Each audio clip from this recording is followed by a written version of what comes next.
Hello friends, இன்றைக்கி நம்ம white sauce noodles தான் செய்ய போகிறோம். வீட்டில் இருக்க பொருட்களை வச்சு ஈஸியாக நீங்கள் வந்து ஒயிட் சாஸ் நூடுல்ஸ் வந்து செஞ்சிடலாம். ஒரு பேக்கெட் நூடுல்ஸ் எடுத்துருக்கேன். இதை நல்லா வேக வச்சுட்டு ஒரு தடவை தண்ணியில் அரைச்சிட்டு ஸ்ட்ரெயிட்டனில் போட்டு வச்சுக்கோங்க. இப்போது ஒயிட் சாஸ் செய்ய ஆரம்பிச்சிடலாம். அதுக்கு நான் 2 ஸ்பூன் அளவுக்கு எண்ணெய் சேர்த்துருக்கேன். 3 ஸ்பூன் கோதுமை மாவு போட்டு நல்லா கிளறிக்கோங்க. ஒரு 2 நிமிஷம் கிளறினதுக்கப்புறமா நான் வந்து காய்ச்சாத பால் ஒரு 1/4 லிட்டர் அளவுக்கு சேர்த்துட்ருக்கேன். நல்லா கட்டி ஆகிடுச்சு. இப்போ வந்து ஒரு டம்ளர், ஒரு டீ குடிக்கிற டம்ளர் அளவுக்கு தண்ணி சேர்த்துட்டு நல்லா மிக்ஸ் பண்ணி கொடுத்துக்கிறேன். நல்லா பாயில் வரட்டும். பாயில் வந்துட்ட பிறகு ஒரு பேக்கெட் அளவுக்கு ஆரிகேனோ சேர்த்துருக்கேன்.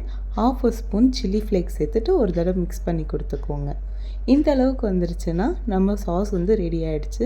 எடுத்து வச்சுருந்த நூடுல்ஸ் மேலே ஃபுல்லாக போட்டுட்டு நல்லா மிக்ஸ் பண்ணி கொடுத்துக்கோங்க. மிக்ஸ் பண்ணிட்ட பிறகு ஆர்கானோவை சில்லி ஃப்ளேக்ஸும் மேலே போட்டு மிக்ஸ் பண்ணி சாப்பிட்டிங்கன்னா க்ரீமியான ஒயிட் சாஸ் நூடுல்ஸ் ரெடி.